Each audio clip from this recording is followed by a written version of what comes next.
Welcome and thank you for joining us for this lesson in Texas Air Mission's Missionary, Airframe, and Powerplant School online training video series. Learn more about our mission at flymaps.org. Subscribe to our channel now to get all of our future training videos. All right, so lesson 315, air traffic control light gun signals. Does this require prior knowledge of last week's stuff, or am I? A little bit, but Great. you can probably keep up with some of it. Most of it, 90% of it does not. If it does require something from last week, if you could elaborate, that would be quite helpful. Yeah, we touched on a little bit of this, but for the most part, and that's going to be towards the end of it anyway. So, light gun signals.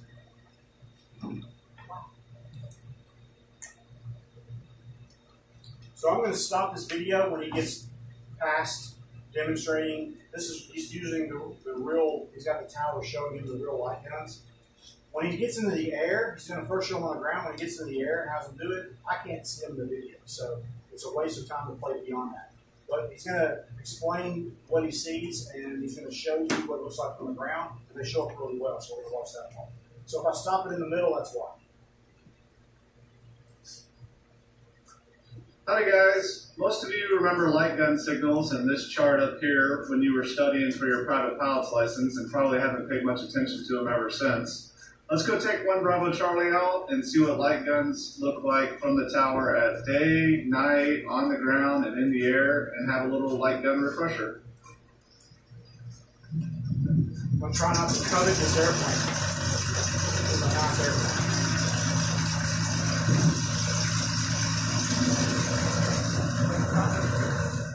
Information Tango 23520 Zulu, wind 060 at 11, visibility 10, sky clear, temperature 11, 2.2, altimeter 3014. Hi guys, we're going to taxi out here out of Aurora. We're going to do the light gun signal test. So we're going to see what the light guns look like on the ground, in the air, and both day and night.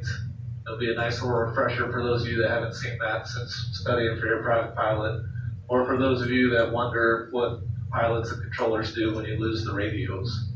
We're ground for Cessna 771 Bravo Charlie is coming out of Sky Haven with Tango. Request taxi for a VFR departure to the west. 771 Bravo Charlie, we're ground runway backer, taxi via Alpha, cross runway 36 at Alpha, hold short runway 33.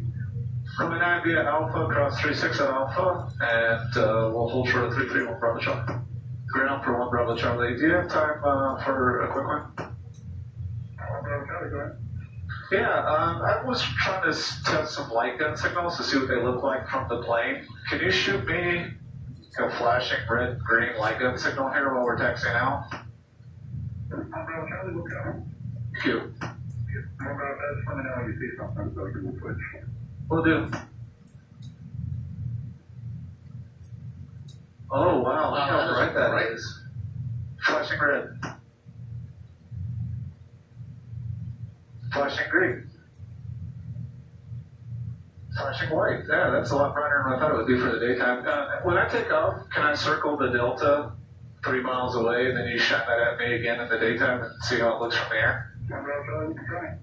Thank you much. Yeah, these are new ones that we got. They have like really nice LEDs in the front, so they're super bright compared to the old one. I think I'll shine the old one I did.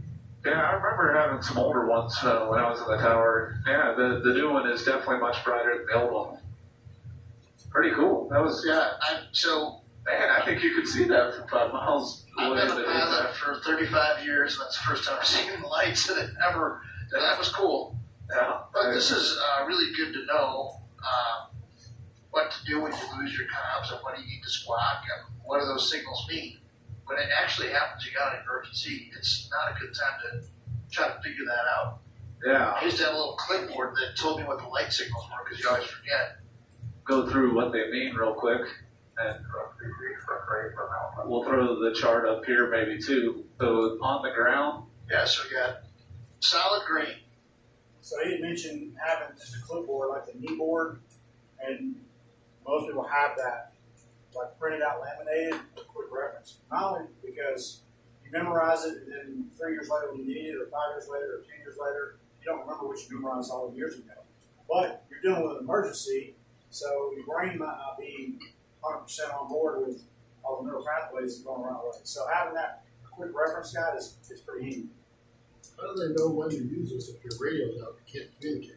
Good question. We're going to talk about that. That's something we're going to talk about, like how you let them know that towards the end.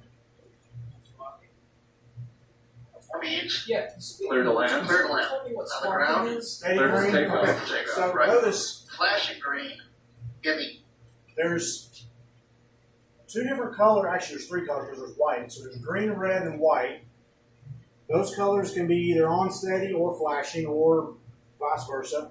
And then there's two different places where you're going to use them, one on the ground or in flight. There's also a third one if you're in a vehicle. If you're in a vehicle operating around the airport because you deliver the goods to the airplane or you do maintenance or whatever, then you might need to see them for that reason. And there's only like one difference for that one, and I think it's like you won't see flashing green in the vehicle, but the rest of the ground stuff is the same. But anyway, so notice that that's what they're talking about is if you see the tower flashing, steady green while you're on the ground, it means you're clear for takeoff. That's what they're talking about. So, The air. Return for landing Return for landing is correct. so flashing green in the air. On the ground. is cleared to taxi. Also correct now. This guy's good. Huh. Red and green alternating in the air. That means exercise extreme caution for both, I think. That's right. Which we always do. Red in the air. Red in the air. That means continue circling. That's right. Give way to other traffic and continue circling. Okay. And on the ground, stop. That's important. What does it mean to give way and continue circling? Stay out of other people's flight paths. Like, can you go to that? Yeah. So if you're like in a pattern, you should probably get out of the pattern. Try to go up 500 feet or something like that, right? Solid red. Solid red on the ground. Yeah. Stop. Flashing red in the air. That means airport unsafe, do not land. And flashing red on the ground. Return to starting point. Taxi clear of the runway and cruise. Taxi clear the runway. I would call that 98%. So the flashing white 33. on the ground, the only time you'll see flashing white on the ground means go back where you came from. So more than likely, that's going to be if you're in a vehicle and something happens and it needs to go back. So anyway, For both ways. Yeah, that's so when they take off and they're seeing the lights, they say the same thing. Man, those are so bright. They're so visible. It's so easy to see. Yada yada yada. But you can't see anything in the camera, so it's like doesn't really help. The interesting thing is at the end of that video, they're doing the same thing at night in the air, and they can't see the lights. Why do you think that is? Why do you think they're harder to see at night than they were during the day? Yeah, that's exactly right. All the other lights, their eyeballs couldn't focus on the light signals in a tower, even though it was the same gun, same brightness at night. There were so many other lights in the airport lit up that they couldn't distinguish which one was which. All right, which light signal from the control tower clears a pilot to taxi? Well, if you want to taxi, you're going to be on the ground, right? So, clear for taxi. Flashing green. Yes. Flashing green is going to be clear to taxi. An alternating red and green light signal directed from the control tower to an aircraft in flight is a signal to do what? Extreme exercise caution. Yeah, so it doesn't matter where you're at, extreme caution, you see alternating red and white. Here's that third category, by the way, moving vehicles. And they're pretty much the same. Aircraft on the ground clear for takeoff, you're clear to cross, proceed, or go. Then that flashing green is not applicable, but the rest is pretty much the same stuff. So you exercise extreme caution. A flashing white signal from the control tower to a taxiing aircraft is an indication to do what? Return to start. If they're in an airplane or a vehicle on the ground, when you see flashing white, go back to where you started from. All right. If the radio fails, to Craig's question, what's the recommended procedure when landing at a controlled airport? So here's a scenario. Let's do one first. Let's say that here's Horseshoe Bend Airport right here. And let's say that you're going down here to Stephenville to go to Heartache Barbecue. And take off, you fly down here, you get around this area somewhere, and your radio's not working. You get this thing right here. Low voltage comes on, You got every indication your alternator's not charging anymore, your battery has ran down to the point that your radio doesn't have enough voltage to work. What should you do? Will your squawk work or your transponder work? That's a good question. If you have a transponder, you could squawk what? Oh, 750-760-77. It's hijack. Can't talk right now. I'm in an emergency. So it's 7600. Okay, so you could squawk 7600. Squawking 7600 is lost comms. That's the one you missed last week? Yeah, So me and him are confused. You got to watch the video. You'll watch the video and learn all about squawk codes and emergencies. But what else can you do right here? What if you keep going, right? What's going to happen when you get out here towards the airport? Restricted airspace. Not restricted. It's not restricted airspace, but there's a control tower, right? Or if you can't. Ask him D. Or I'm trying to remember what the red outline And ask me, and you don't have any radio. Yeah, you can't enter that airspace. Because you can't notify them. Because you have no radio. So what should you do? Die, I guess. Don't ever think it. fly. Well, I mean, you're halfway between here and here. Go back. And I know how to fix radios, and I'm sitting here. Just go back. Turn around. Bring the airplane back. Exactly. You have a mechanical problem. You have low voltage.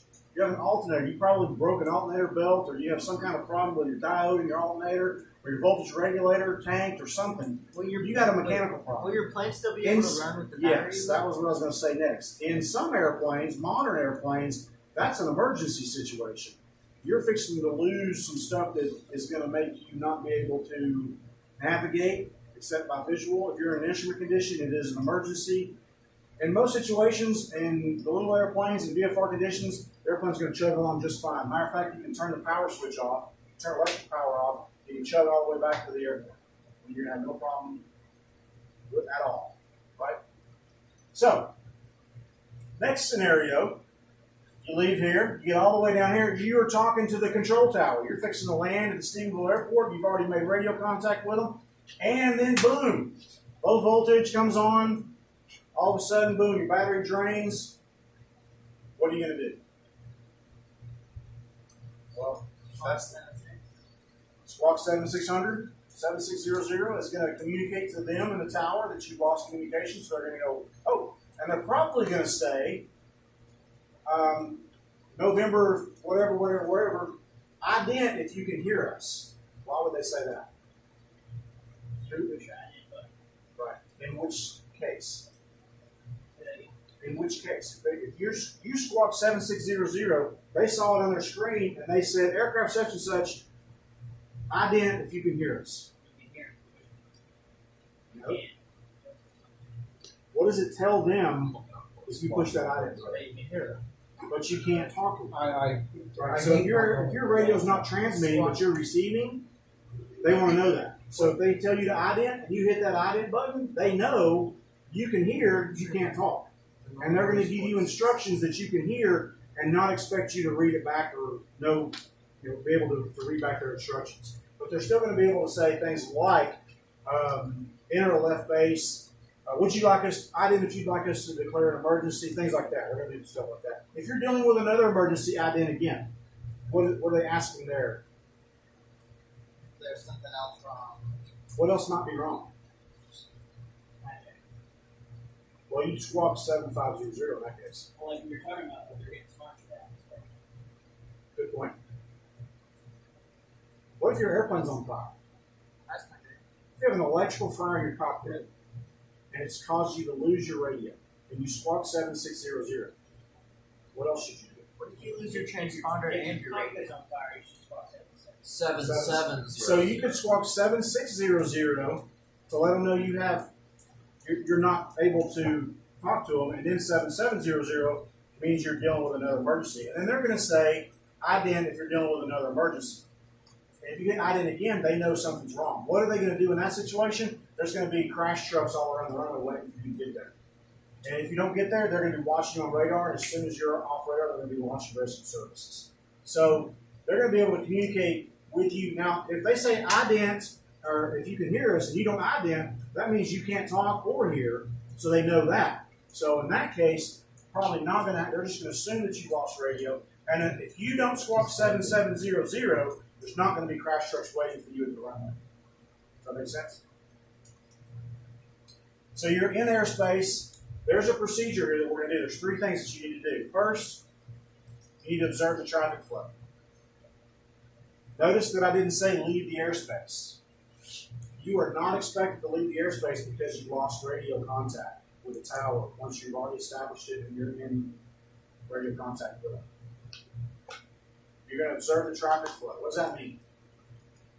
You're going to look and see which way's the pattern going, how many airplanes are in the pattern, where's a good spot for me to jump in that pattern, right? You're going to enter the pattern. They didn't give you permission to do that, right? But you're dealing with something that they haven't made an exception for, so you can enter the pattern. And then they're going to know you squawk 7600, you entered the pattern, now you're going to look for light signals. What if you don't have a transponder to squawk 7600? Just think, what would you do? Not like what do the regs say or what do the procedures say, just what would you do? What would common sense tell you to do?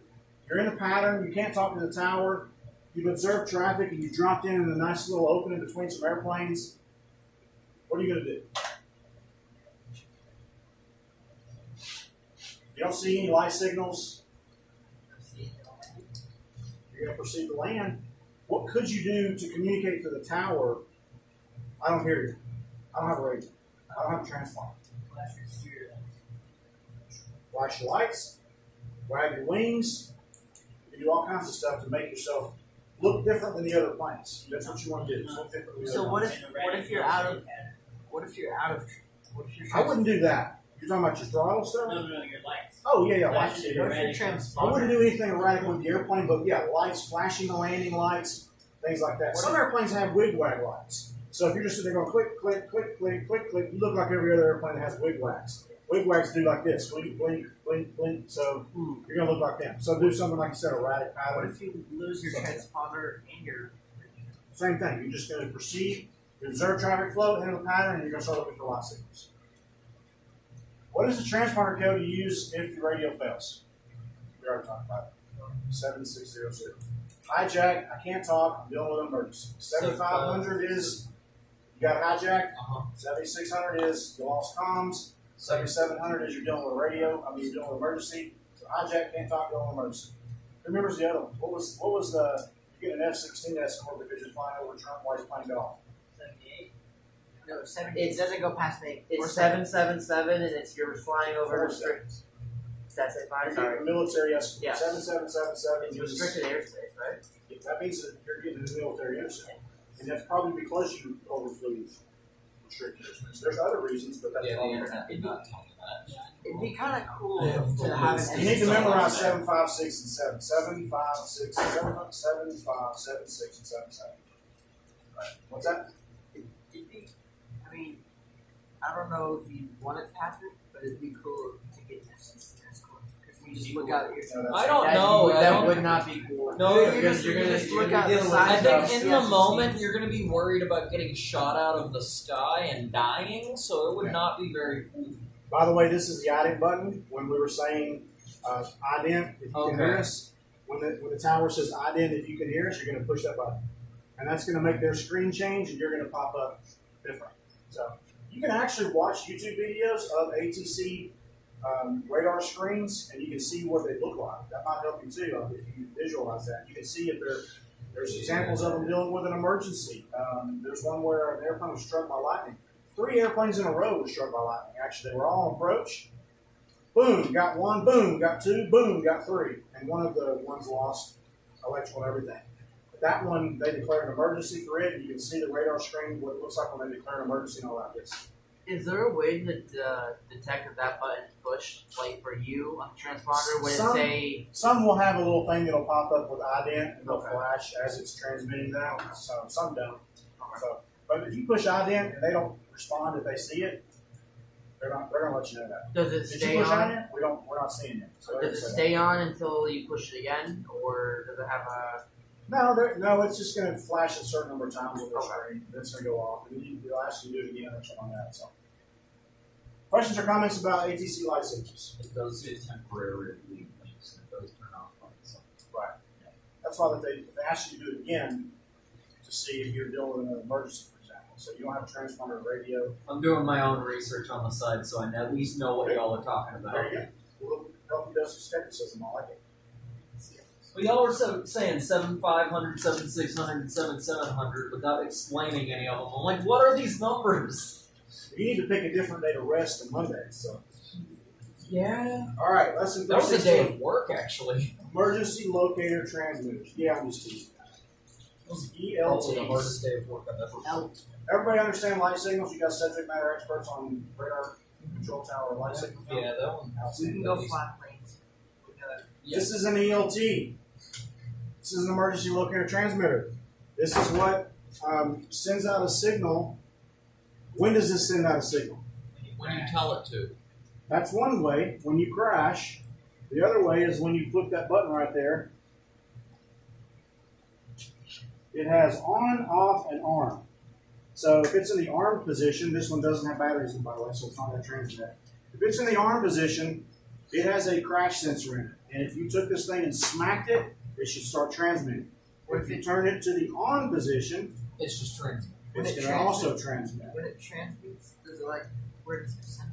That's what we're going to talk about next. We're going to talk about ELTs and how they transmit and where that stuff goes. There's two different versions of this thing. So I'll pass this around and let you look at it. This one is not, you can't trigger this one, but you can hear a little crash detector thing in there, a little sensor in there. That's sensitive. It's very sensitive. You can actually land the airplane too hard and set these off. So Is that a one and done thing? Like, does it go off once and you have to replace it, or is it a? now you can replace the batteries in it if you leave it on too long, things like that. So this one is, by the way, we're going to talk about that in a minute. This is the old style and the new style all kind of mixed together. So let me pass that around. Look at it. They're a little bit heavier when they actually have the batteries in them. So Will they activate with like turbulence? they can. So they can activate from impact. They can activate from sudden stoppage. They can activate from if you have turbulence that causes you to have like a sudden change in airspeed, things like that. They can do that. I feel like the vibration of the propeller would set that up. You didn't do very much to make that click. Yeah. Well, it's got to be a forward. It's got to be moving forward and then stopping. That's what does that. So what happens if that goes off in the middle of the flight? Is the type control tower going to say, That's "Hey, that's what we're did going you to talk crash?" about. We're going to talk about what happens when that thing goes off. All right, so we have They'll still see your radar. older ELTs transmit simultaneously on 121.5 and 243.0 megahertz. What are those? Radio wave frequencies, right? So when we say it transmits on 121.5 megahertz, that means the frequency. When you're dialing your FM radio to listen to whatever 99.7 FM, you're dialing it to 99.7 megahertz, right? Same thing, this is above that. This is above the FM band. So you're not going to hear this on your radio driving down the road. But on 121.5, that thing's going to actually transmit a warble. Some kind of weird thing, all right? And 243 megahertz. Why do you think it does both? Fail-safe. So different equipment uses different radio frequencies, right? So early 90s, 80s, when they came out with this, 243 was, pretty sure the 243 one was one that went to satellites. 121.5 transmitted on a frequency that we can listen to on the radio in our airplanes. We can actually dial up 121.5. You can't do it in your car, but you can do it in your airplane. Dial up 121.5 and you can listen to it. In fact, that frequency is called guard. If somebody says they're listening to guard, that means they dialed up 121.5. If you're listening to, if you're reading, Why can't it be put on a car? because your FM radio doesn't go that high. The FM radio goes to like 106 or something like Yeah. So you can put your transceiver radio in your car if you want to. You shouldn't be transmitting on that because you're supposed to be like you're supposed to have an FCC license to do all that. And your airplane is considered a radio. The FCC has a terminology. It's considered something a radio station or something like that. If you Your put, car is not legally allowed to do that, If you but you can still illegally do it. if you put an ELT in your car, the FAA will know if you crash it. We're going to talk about that in a minute. Not just the FAA anymore. Anyway, so 121.5, you can actually listen to that What we used to have to do in the old days, and we still do on some of the airplanes because these are still used at 121.5, is we actually tune our radio to 121.5, first 5 minutes of the hour, and we would transmit, we would turn that thing to the on position, and we would listen for like no more than 3 cycles of that little warbling siren. And we would turn it off. And then we would do the impact test. We would bump it, and we would listen for the same thing on 121.5, and then we would turn it off. The reason we would do it in the first 5 minutes of the hour is because it also transmitted to satellites. And you actually have an organization, we're going to talk about them in a minute, that's sitting there monitoring that. And when they would see that, they would put out an alert. That system sucked. Honestly, as an aircraft accident investigator, I cannot tell you one time that an ELT has been helpful in finding, locating, recovering, and rescuing anybody because it's a terrible system. So they came out with a new terrible system. Modern ELTs transmit primarily on 406 megahertz, often secondarily on 121.5, and also secondarily on 243. And they are also digitally encoded. That one that you're passing around transmits on all 3 of them. And it's digitally encoded. 406 transmits not just radio signals that say, the little warble, it has a digitally encoded number that gets transmitted that tells the people listening to it exactly who you are, exactly what airplane you're in. Your number is assigned to your airplane, and they can actually see what kind. If you file a flight plan, they can actually see what kind of airplane it is, what color the airplane is, where you're headed from, where you're going, what time you're supposed to get there, how many people on board. Everything you put in your flight plan pops up with that digital encoded.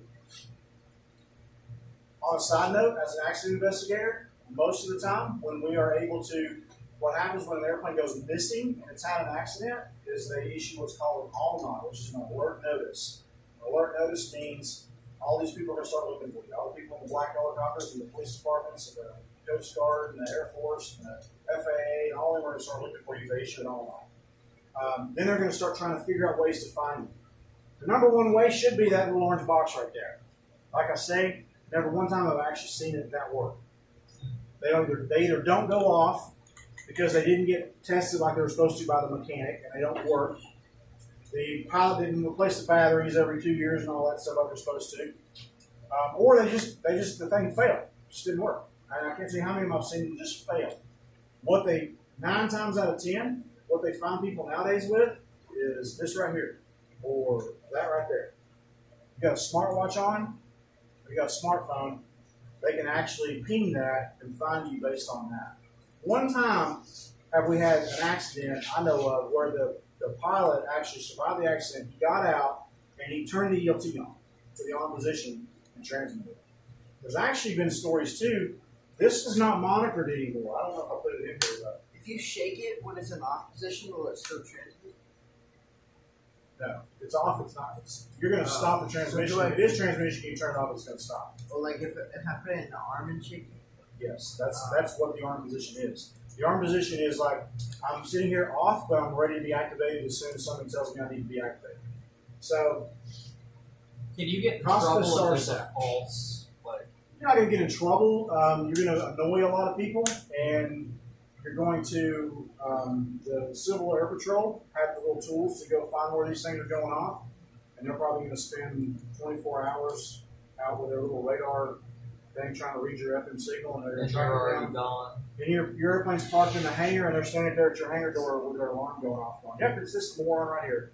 And then the FAA's calling you, and you're having to get up in the middle of the night, go in there and turn it off and all that. And then you have to replace your batteries because it was on so long. And those batteries are 4 D-cell batteries that have orange tape and a nice little FAA number on there that goes from costing $20 in 4 D-cell batteries that you can buy from Walmart. Now you get to buy the same 4 D-cell batteries from an aircraft supplier for $250. So you have to pay a nice little FAA parts fine for wasting your batteries, right? So the other thing too, this is the modern system. Now, when the 406 goes off, it's not just monitoring it on 121.5 or 243 transmitting to a satellite. Now, the 406 is the same thing that the Navy uses, Marines, like not just military vessels, but all seagoing vessels, EPIRBs, all that stuff, transmits to the same thing. So one, the distress signal sends out that emergency beacon from an airplane, from a boat, from an EPIRB, from somebody lost while they're hiking, all that stuff. That goes up to a satellite, And it's not designed, those satellites no longer detect 121, 243. Those got turned off in 2009. Now it's all 406. If you have 406, it goes to a satellite. That goes through search and rescue satellites to the Cospas SARSAT local user terminal, and then they send it out to their mission control, and they start contacting rescue coordination. Seems like a lot of transfers of information that It happens a like lot this. of room to go wrong though.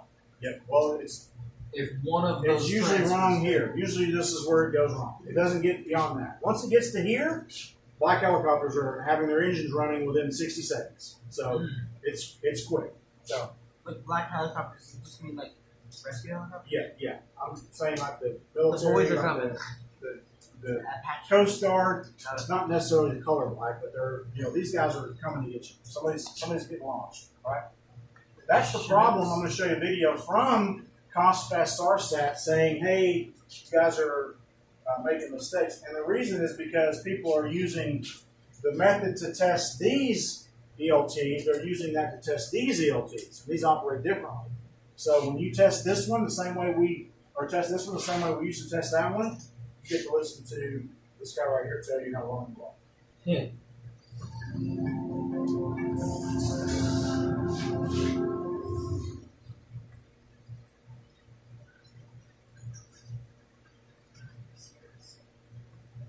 This is and number have Yeah, I don't know why the United States agency is using a Canadian airplane, but maybe there's somewhere up north somewhere or something. do they not use N numbers? No, the N is the nationality mark. So N is United States. Emergency locator transmitters, or ELTs, are the beacons designed for carriage aboard aircraft. These types of beacons produce the most false alerts of any beacon type within the Cospas SARSAT system. One factor which may explain this is that pilot training and aircraft maintenance manuals for ELTs may be based on the older 121.5 MHz ELT models. These models transmitted an anonymous distress signal which could not be associated with a specific aircraft. Therefore, these models have historically been tested by turning them on briefly at designated times permitted by the air regulations. These brief test transmissions were ignored by SAR services if they were of limited duration and if they occurred during specified time periods. In contrast, 406 MHz ELTs include specific identifying information in the 406 message. These ELTs are detected within a few minutes by the Cospas SARSAT system, and with the introduction of NeoSAR, can now be detected and located with a single transmission. This means that proper test procedures for these ELTs become increasingly important to prevent false distress alerts.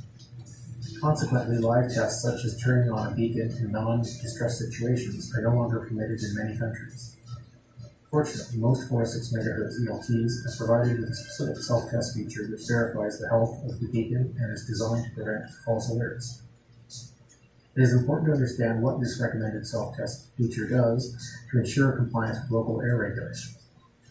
Some transmit only the 406 MHz signal, others also transmit the 121.5 MHz homing signal. Please consult the owner's manual for your ELT and the national air regulations for any testing restrictions before undertaking any self-tests. If you realize that an unauthorized or unintentional live transmission has been made, contact the nearest Air Traffic Service Unit, Rescue Coordination Center, or Cospas SARSAT Mission Control Center. Cospas SARSAT, we save lives.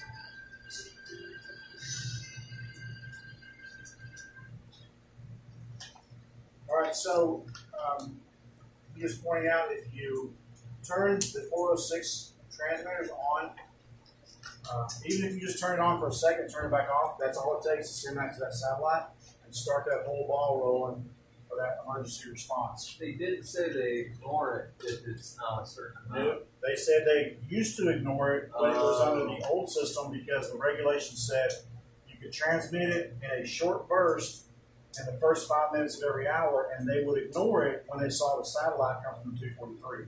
They don't do that anymore.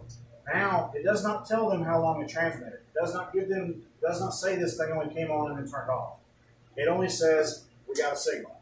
So it immediately sends that whole 406, which is a good thing, because it's supposed to cut out from erroneous alerts. But you're confusing the old one with the new one. That's the problem. The problem is people confuse the old one with the new one. They turn the new one on, turn it off, and they think there's no harm. but that's actually activated the system.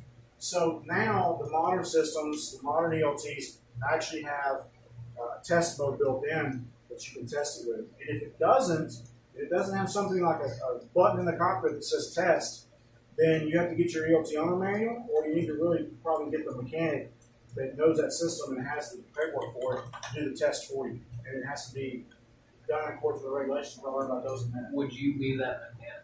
For now, yeah, but eventually it will be you. You're going to learn that. So, a good procedure to ensure that the ELT has not been activated in flight is to monitor 121.5 before engine shutdown. So, if you're flying along and you dial up 121.5, that's said you're said to be monitoring guard. That's actually a really good thing to do because the towers and those satellites are no longer monitoring those 121.5 ELTs, but they're still in use. People still have them in airplanes. So other people flying around monitoring 121.5 is a good thing to do. Most of your airliners are required to have one radio tuned to 121.5 to be monitoring guard, right? So why are they monitoring guard? Is it just to listen if there's anybody else transmitting an emergency or and then you an relay ELT that goes to off? ATC? Yes. Yes. Okay. So I've personally been flying along across the state of Florida. I'm tuned into 121.5. I hear an ELT going on. Within about 2 or 3 minutes, well, first of all, I marked the location where I'm at. So I got, like on my GPS, marked it. 2 or 3 minutes, I was in radio reach of a tower, and I called that tower and I said, I'm at whatever location, and I had the ELT going on. And they were like, thank you, we'll send somebody out to that location. So they weren't monitoring. They didn't hear it. They didn't know there was an ELT going off until I said, I hear an ELT going off. There was a 121.5 ELT going off. Now, more than likely, somebody had a hard landing. Somebody did a test and left it in the on position or something to that effect. But On the off. could have been the off chance that it was an accident, right? So, but anyway, why does it say before engine shutdown? So why is it not good enough to be flying along? You're getting ready to land. You tune in 121.5. You don't hear your ELT going off, so it's in the off position. Why does it say before engine shutdown? I told you a minute ago something that you can do that would trip it. Landing. You can land a little bit too hard, bump that thing, and set it off. So a good thing to do, if your ELT transmits on 121.5, and most of them do, even if it's a 406 like that one, you can tune into 121.5. If you don't hear the warble of an ELT, then you're good to go and you can turn it off. All right. A lot of times, too, when we're responding to an accident, they know where the accident is, but the first responders can't find the ELT. So a lot of the times when we get there, it's been going on for 2 days. And their ATC is asking us when we get there, because we know the airplane, they're like, please turn the ELT off when you get there. Because they're getting reports constantly of other airplanes saying we're hearing an ELT, we're hearing an ELT. So. All right, ELTs must be inspected every 12 months. Batteries, well, let's talk about that inspection first. So if this was a 121.5 and a 243 ELT, and I was doing the inspection of this thing, one of the things I'm going to inspect for is batteries that we'll talk about here in a minute. But the other thing is I'm going to do an operational check. I'm going to do that by first 5 minutes of the hour. It doesn't really matter if you do this anymore because, like I said, the satellites aren't monitoring this anymore. So now it's not really legal, but I don't wait for that first 5 minutes of the hour. Because all I'm going to do is turn it on, I'm going to hear the boop, and I'm going to turn it right back off. It's not transmitting to a satellite unless it's 406, which I'm not doing this test at all if it's 406, right? It's 121.5. Turn it on, hear a warble, bump it, hear a warble, turn it off. That's all I'm going to do. That's an operational check. I shouldn't have to beat on it to get it to turn on. If I do that and it doesn't go off, it's bad. The ELT's bad. I need to replace your ELT, right? Batteries. And by the way, I said you can't do it with a 406. And if you do that in a 406, no matter what time it is, you're transmitting it through that Costco SARSAT thing, and you're launching the Coast Guard and all the black helicopter. Right? Batteries must be replaced when the transmitter has been in use for more than 1 hour. So if this has been turned on for more than an hour, you have to replace this thing. Before D-cell batteries go dead in an hour, probably can let them sit there for 3 days. But this stupid rule says if you accidentally leave this thing on for more than an hour, you got to replace your batteries. I think that's a penalty. I think they leave that in there just to penalize you for doing it. All right. Now, how do they know? Well, you could. I mean, it's not like they're going to come verify that you did it. So, but you're supposed to do that. If you don't do it, you're violating the regulations. So, all right, and or when 50% of the battery useful life. How do you know when 50% of the battery's useful life is gone? You don't. Yeah, you can't do that. For a recharge, unless you took your own meter and your multimeter and checked it every day and all that stuff. But anyway, and for rechargeable batteries, 50% of useful life of the charge has expired. What does that mean? Does that mean if you discharge it, you can't recharge it? That's kind of what it means. Does that make sense? No. So, Sean's opinion, this is a stupid regulation that costs people money unnecessarily, but rules is rules. So we got to do what the rules say. Right? So, and these things are pretty much useless in that extent. That's the reality of it. So, let's look at this link that I have here. This is the actual regulation itself. So 91207 covers emergency locator transmitters. I'm not going to read all this. But Part 91 is general aviation operation. So it just basically says that you're required to have one. And then it gets into, here's the thing about when the batteries have to be replaced. When the transmitter's been used for more than 1 hour, 50%, the same thing that we just saw, right? And then each 12 months, each emergency locator transmitter required by A of this section must be inspected within 12 calendar months for proper installation, battery corrosion, operation of the controls and crash sensor, and the presence of sufficient signal radiated from its antenna. This antenna is disconnected, right? So, how do you comply with the presence of sufficient signal radiated from its antenna?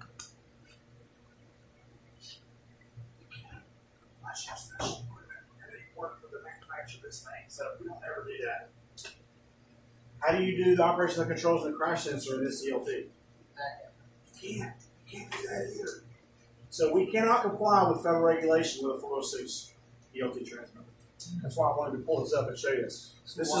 This is based on the old 121.5 and 243, and you cannot do this in a 406. What do you do in the 406 instead? You get the instruction manual from the manufacturer, and they're going to tell you in there what to do for your test. And you're going to do what that says. And that self-test isn't going to tell you what it did. It's not going to tell you whether it tested the crash sensor or not. It's not going to tell you whether it tested the presence of a sufficient signal radiated from the antenna. Can you assume that it did? Yeah. You should, because you're not the manufacturer, right? There's no way for you to do it unless it gives you a specific way to do it. So you just run the self-test from the manual, and then you can sign it off, and then the maintenance logbooks that you tested it in accordance with the maintenance manual or the ELT manufacturer's instructions or something like that.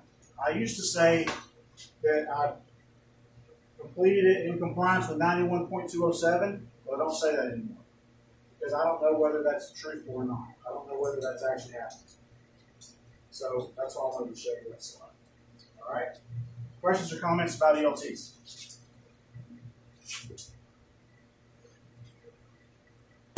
Subject matter experts. Yes, sir. Is there a requirement every general aviation aircraft to have that? Yes. So there are exceptions to that. So you go back to this. This actually, I didn't read all this to you, but you all want to. In all my years, I've never had pilot in command say or check, turn a switch. They get planes they own too. Right. Yeah, that's usually why they don't work at accidents too, because they haven't complied with the stuff that's supposed to comply with. Batteries are outdated. If it doesn't work, even the mechanics don't test them correctly. They turn them on, hear the warble, turn them off, sign them off. They didn't do the crash sensor. So there's all kinds of reasons for that, but that's not uncommon at all. In fact, it's more common that they don't work than they do work. So, but this gives you kind of a list of who has to have them. If you have an airplane that has only one seat, you're exempt. You don't have to have it. If it has a seat that another person can sit in, you're supposed to have them.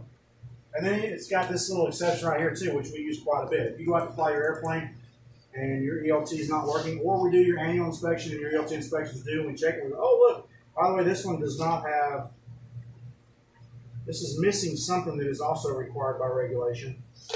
And that is a label on the outside of the case telling me when the battery's expired. It's supposed to say in the records when the battery expired, and it's also supposed to be printed on the case when it expired. So, well, it doesn't have batteries, so. well, it should still be. That means that this thing never. It was. Oh, here's right here. Replace batteries by 2015. So February 2015. We'll overdo on that. We'll overdo on that one, but yeah. Well, it's just a training thing, so we aren't using this anymore. So anyway, well, we might. I don't know.